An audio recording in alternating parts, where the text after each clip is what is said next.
નમસ્કાર વિદ્યાર્થી મિત્રો, હું છું રાહુલ વેકરિયા. આજના વિડીયોમાં સ્વાગત કરું છું. અને આજે આપણે નવું ચેપ્ટર સ્ટાર્ટ કરશું. છેલ્લે આપણે ચેપ્ટર નંબર 6 પૂરું કર્યું વિદ્યાર્થી મિત્રો, બરાબર. આજે જાય નવા ચેપ્ટરની અંદર. એ પહેલાં જે વિદ્યાર્થીઓ હજી પણ ટેસ્ટ નથી લખી અથવા તો નથી ભરી, એ લખી નાખજો અને ભરી લેજો, કેમ કે થોડાક જ દિવસોમાં તમારી બુક ચેક કરવા મગાવવાની છે. સો કમ્પ્લીટ કરી રાખજો વિદ્યાર્થી મિત્રો.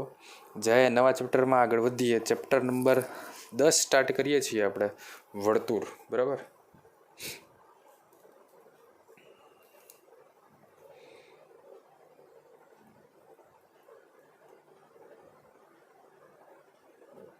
તો વર્તુળ સ્ટાર્ટ કરીએ વિદ્યાર્થી મિત્રો. તો પહેલાં તો વર્તુળ કોને કહેવાય, વ્યાખ્યાથી આપણે ચાલુ કરવું પડે. તો વર્તુળની વ્યાખ્યા લખીએ વિદ્યાર્થી મિત્રો. તો લખાવું છું, પહેલાં તમે લખો સાથે સાથે, પછી આપણે સમજીએ, બરાબર.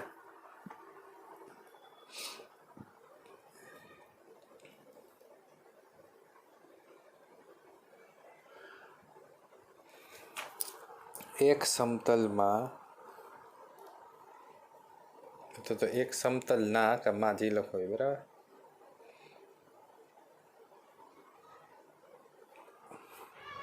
એક ચોક્કસ બિંદુએથી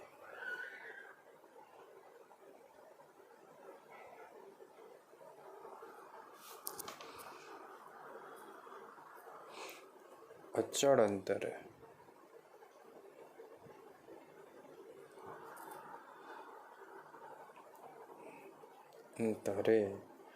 આવેલા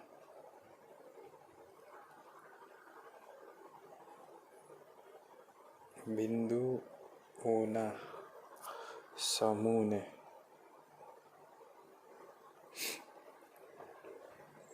વર્તુળ કહે છે, બરાબર. એક સમતલમાં એક ચોક્કસ બિંદુએથી અચળ અંતરે આવેલા બિંદુઓના સમૂહને વર્તુળ કહે છે. હવે વિદ્યાર્થી મિત્રો, આપને ખબર જ છે કે વર્તુળ કેવું હોય. આપણે એમ પૂછે આપણે કે ભાઈ આ શું છે, તો કે વર્તુળ છે. પણ આપણે એની વ્યાખ્યા ન આવડતી હોય, 9મા ધોરણમાં ભણ્યા હોય છતાં આપણે ભૂલાઈ ગઈ હોય. એટલે એક સમતલમાં એક ચોક્કસ બિંદુએથી અચળ અંતરે આવેલા બિંદુઓના સમૂહને વર્તુળ કહે છે. આટલું પહેલાં આપણે યાદ રાખશું. હવે વિદ્યાર્થી મિત્રો, હું તમને સમજાવું કે વર્તુળ આપણે દોરી લીધું.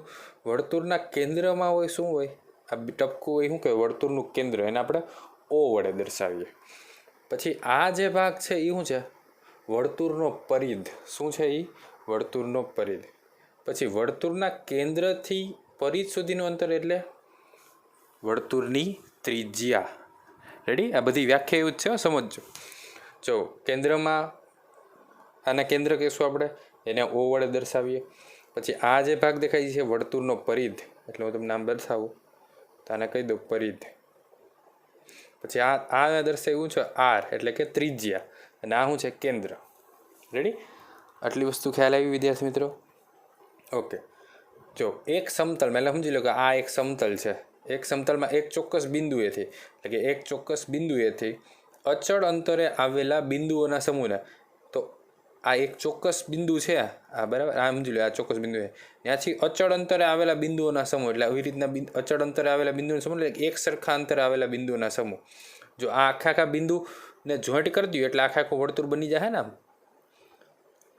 અને આપણે ખબર જ છે કે ભાઈ કોઈ પણ રેખા કે એવું હોય તેની ઉપર અસંખ્ય બિંદુઓ હોય, બરાબર. એટલે કે આ રીતની વ્યાખ્યા આની થાય છે વર્તુળની, કે એક સમતલમાં એક ચોક્કસ બિંદુએથી અચળ અંતરે આવેલા બિંદુઓના સમૂહને શું કહેવાય, વર્તુળ કહે છે. ચોક્કસ બિંદુએથી અચળ અંતરે, એટલે કે સરખા અંતરે આવેલા બિંદુ છે ને બધા, અને એ બધાને મેં ભેગા કરી દીધા એટલે વર્તુળ બની ગયું. ક્લિયર થાય છે વ્યાખ્યા? ઓકે. તો હવે સમજીએ વિદ્યાર્થી મિત્રો, આગળ જાય. વર્તુળ પછી વ્યાખ્યા, બધી વસ્તુની આપણે વ્યાખ્યા લખીએ તો પહેલી વસ્તુ શું આવશે, ત્રિજ્યા. તો ત્રિજ્યાની વ્યાખ્યા લખીએ વિદ્યાર્થી મિત્રો. તો વર્તુળના કેન્દ્રથી પરિધ સુધીનું અંતર, વર્તુળના કેન્દ્રથી પરિધ સુધીનું અંતર એટલે વર્તુળની ત્રિજ્યા. વર્તુળના કેન્દ્રથી પરિધ સુધીનું અંતર એટલે વર્તુળની ત્રિજ્યા વિદ્યાર્થી મિત્રો.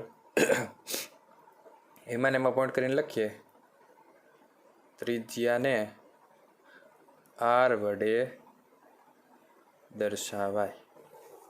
બરાબર, ત્રિજ્યાની સંજ્ઞા શું છે? આર, જે મેં બતાવી તમને. ચાલો, ત્યારબાદ વ્યાસ.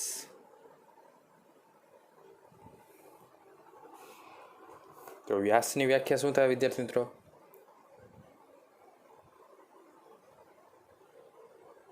વર્તુળના પરિધ પર આવેલા બે બિંદુને જોડતો રેખાખંડ કે જે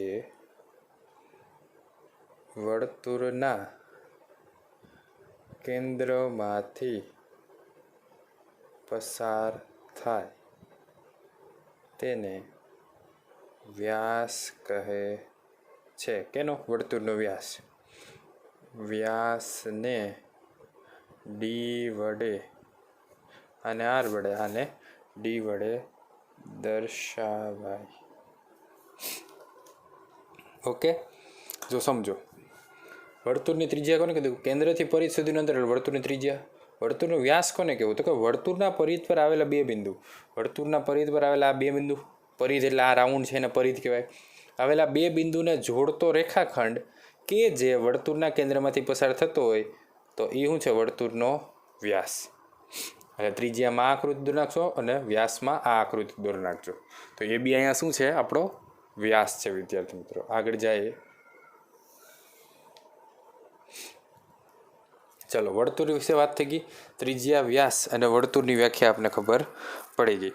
હવે વિદ્યાર્થી મિત્રો, મહત્વની વસ્તુ જે આ ચેપ્ટરમાં ઉપયોગી એવું છે એ છે વર્તુળના સ્પર્શક, છેદિકા, બરાબર, એના વિશે જાણવું. તો આપણે જોઈએ કે વર્તુળનો સ્પર્શક કોને કહેશું આપણે?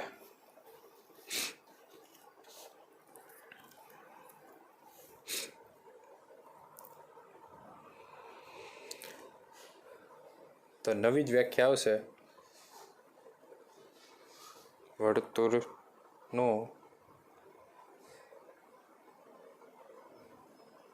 સ્પર્શક. સરખું લખ દો.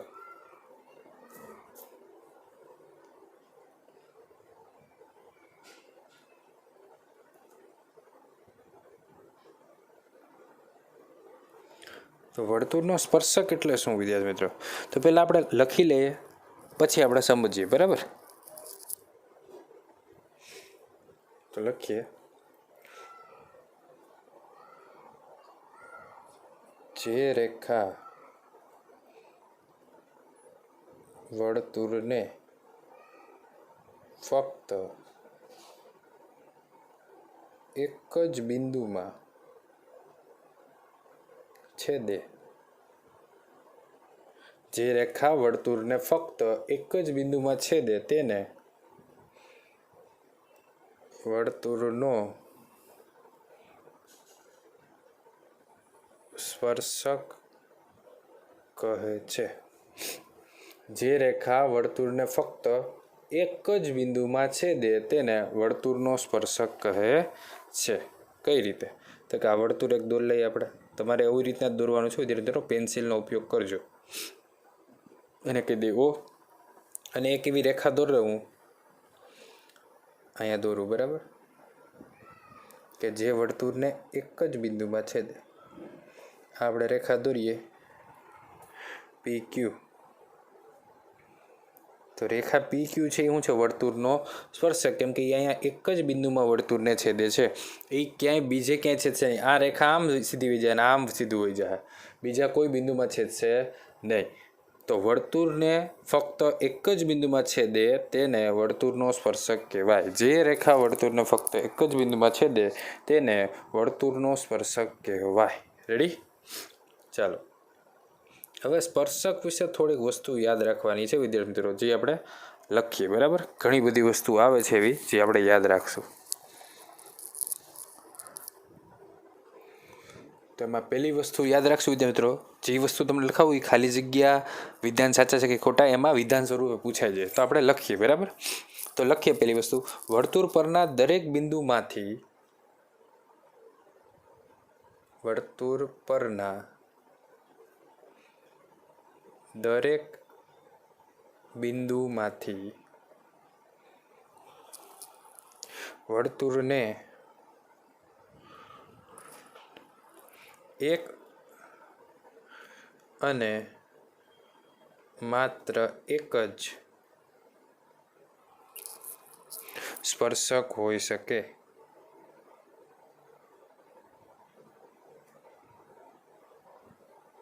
કે વર્તુળ પરના દરેક બિંદુમાંથી વર્તુળને એક અને માત્ર એક જ સ્પર્શક હોઈ શકે. એટલે કે એક બિંદુમાંથી એક જ સ્પર્શક હોઈ શકે. દરેક બિંદુ આપણે લઈ શકો તો એમાંથી એક જ સ્પર્શક હોય. પછી એમ કહો કે ભાઈ આમાંથી બીજો સ્પર્શક કાઢો, તો બીજો સ્પર્શક કાઢવા જાઓ તો શું થઈ જાય? એ વર્તુળના બીજા કોઈ બિંદુને પણ છેદી જશે. બરાબર? એટલે વર્તુળના દરેક બિંદુ પરથી વર્તુળને એક અને માત્ર એક જ સ્પર્શક હોઈ શકે. બીજો પોઈન્ટ લખીએ. જો આ વિધાન સાચું કે ખોટું એમાં પૂછાઈ જાય, ખાલી જગ્યામાં પૂછાઈ જાય. બરાબર? તેમાં ખાસ ધ્યાન રાખવું. બીજું લખીએ, વર્તુળ પર અસંખ્ય બિંદુ હોવાથી કોઈ પણ વર્તુળને અસંખ્ય સ્પર્શકો હોય છે. વર્તુળ પર અસંખ્ય બિંદુ હોવાથી વર્તુળને અસંખ્ય સ્પર્શકો હોય છે. જો એ આપણને ખબર જ છે, આ જે પરિધ આપણે દોર્યો એની ઉપર અસંખ્ય બિંદુઓ હોય. બરાબર? તો અસંખ્ય બિંદુ હોય ને આપણે કીધું કે દરેક બિંદુમાંથી એક સ્પર્શક હોય, તો બિંદુ અસંખ્ય, તો સ્પર્શક એ વર્તુળને કેવા હોય? અસંખ્ય સ્પર્શકો હોય છે. ત્યારબાદ આગળ,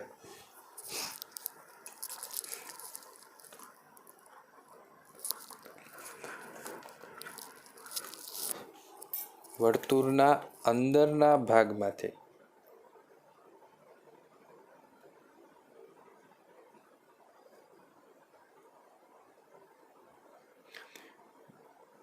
વર્તુળને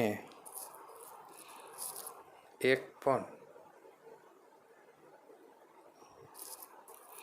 સ્પર્શક ન હોય.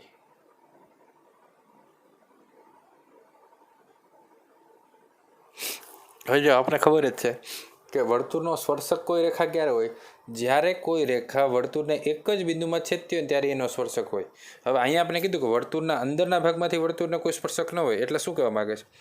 જો આ વર્તુળ છે, હવે અંદરનો ભાગમાં એક બિંદુ લઉં અને પછી ત્યાંથી હું કોઈ પણ રેખા ગમે એ બાજુ દોર લઉં, તો અહીંયા એક જગ્યાએ છેદશે તો પછી આમ આ બાજુ લંબાવા હે ને, તો એ બીજા બિંદુમાં છેદી જશે.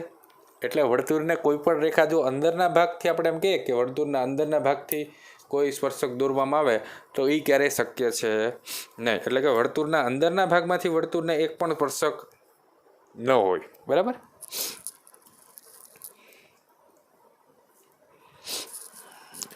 થોડીક ભૂલ છે. વર્તુળના અંદરના ભાગમાં રહેલ બિંદુમાંથી, વર્તુળના અંદરના ભાગમાં રહેલ, પાછું લખ દો આ વાક્ય, એક વસ્તુ આમાં લખતા ભૂલી ગયો. હું એ જ વિચારું કેમ આવું થયું.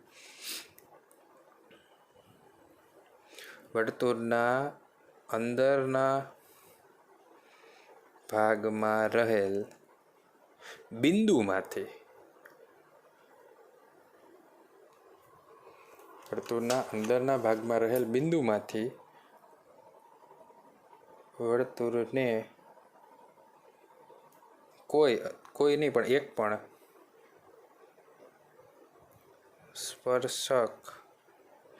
પણ સ્પર્શક ન હોય. રેડી? વર્તુળના અંદરના ભાગમાં રહેલ બિંદુમાંથી વર્તુળને એક પણ સ્પર્શક ન હોય.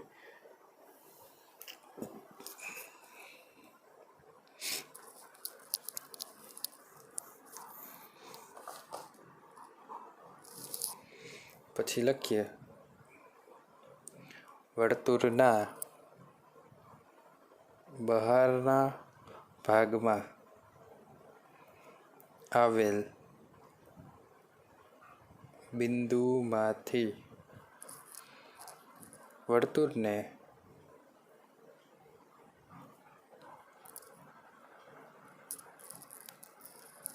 બે સ્પર્શક દોરી શકાય. વર્તુળના બહારના ભાગમાં આવેલ બિંદુમાંથી વર્તુળને બે સ્પર્શક દોરી શકાય. બરાબર. જાય આગળ વિદ્યાર્થી મિત્રો.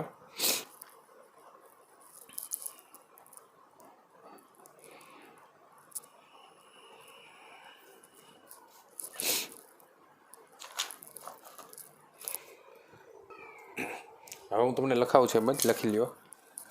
વર્તુળની કોઈ છેદિકા સમાંતર હોય, વર્તુળની કોઈ છેદિકા સમાંતર હોય તેવા, વર્તુળની કોઈ છેદિકા સમાંતર હોય તેવા વર્તુળના 2 થી વધુ સ્પર્શકો ન હોય. વર્તુળની કોઈ છેદિકાને સમાંતર હોય તેવા વર્તુળના 2 થી વધુ સ્પર્શકો ન હોઈ શકે.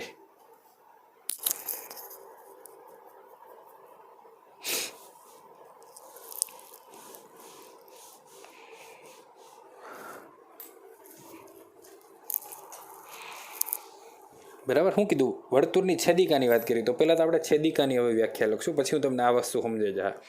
તો લખીએ આપણે વર્તુળની છેદિકા. તો વર્તુળની છેદિકા કોને કહીશું આપણે? બરાબર. તો લખીએ વ્યાખ્યામાં. જે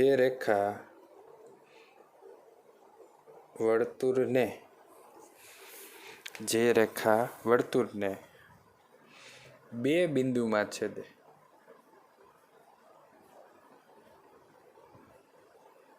જો સમજજો, આ કોઈ વ્યાખ્યાની છેદિકાની કોઈ પ્રોપર વ્યાખ્યા નથી, પણ તમને સમજાવવા માટે હું લખાવું છું. બરાબર. જે રેખા વર્તુળને બે બિંદુમાં છેદે તેને વર્તુળની છેદિકા કહે છે. બરાબર. જો વર્તુળ છે આમ, હવે એક બિંદુમાં છેદતો હોય તો સ્પર્શક, એવી જ રીતે આમ બે બિંદુમાં છેદે તો શું થઈ જાય? અહીંયા આવશે P ને અહીંયા આવશે Q. તો આ શું થઈ જાય? વર્તુળની છેદિકા. બરાબર. બે બિંદુમાં છેદે શું કહેવાય? વર્તુળની છેદિકા. હવે આપણે જો અહીંયા શું કીધું છે, મેં તમને પોઈન્ટ લખાવ્યું કે ભાઈ વર્તુળની કોઈ છેદિકા હોય એને સમાંતર 2 થી વધુ સ્પર્શક ન હોઈ શકે. હવે આ છેદિકા છે એને સમાંતર એક સ્પર્શક અહીંયા આવશે. બરાબર. આવી રીતના કે વર્તુળને એક જ બિંદુમાં છેદે એવો સ્પર્શક, અને બીજો સ્પર્શક એક હશે એ અહીંયા આવશે. હવે આ 2 થી વધુ કોઈ સ્પર્શક આવી શકે નહીં કે જે આને સમાંતર બે જ રેખા આવી રીતના આવી શકે જે એક બિંદુમાં છેદે. ખ્યાલ આવે?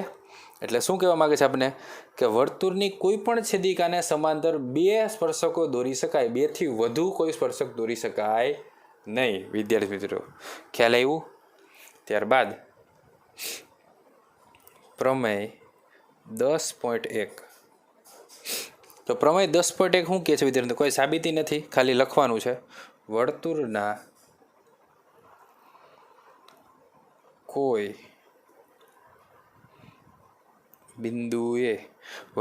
કોઈ બિંદુએ દોરેલ સ્પર્શક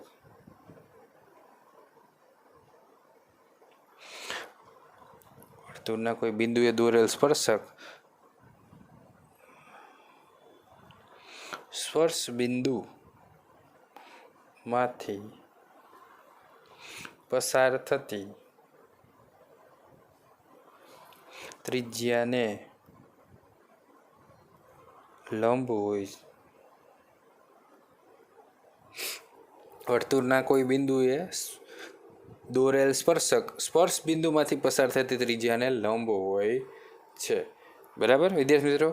હવે આ પ્રમેય 10.1 ખાલી લખી લો. પ્રમેય 10.1 સમજશું આપણે નેક્સ્ટ લેક્ચરમાં. મળશું વિદ્યાર્થી મિત્રો નવા વિડીયોમાં. ત્યાં સુધી હોમવર્કમાં તમારે શું કરવાનું છે? આ જે વસ્તુ લખાવી છે મેં એ 2 વાર બધી જ વસ્તુ લખીને પાકી કરવાની છે. 2 વાર લખવાનું છે. એકવાર તો તમે ફેરબુકમાં લખશો જ, બીજું 2 વખત રફ નોટમાં લખીને પાકું કરવાનું છે. વિદ્યાર્થી મિત્રો મળશું નવા વિડીયોમાં.